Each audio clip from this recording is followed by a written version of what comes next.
लोग लिखे कहानी, कृपा से लोग लिखे कहानी। बीड़ा वाली तू है सुरों की रानी, तेरे कृपा से सब लिखे कहानी। सिर झुकाते हैं मान मन,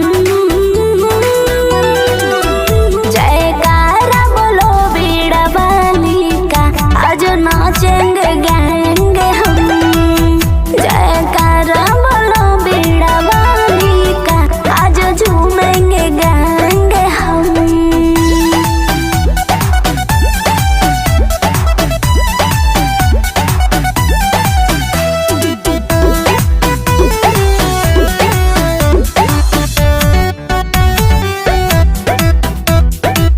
करती हूँ माँ तेरी वंदना, वंदना मेरा नाम है। सुर को सजा के रखना माँ तुम, मेहनत मेरी काम है।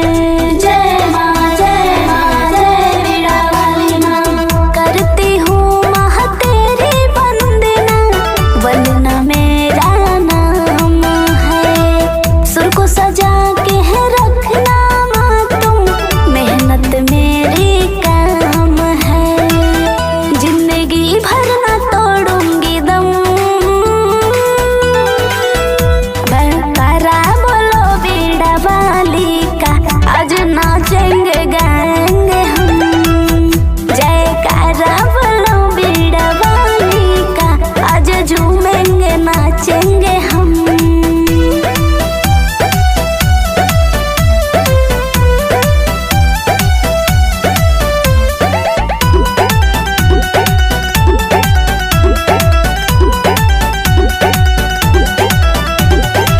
कमल फूल पे विराज करती, महिमा आपके निराली है। शीतल दीवाना नाम जपे आशीष, वंदना आपके दीवानी है।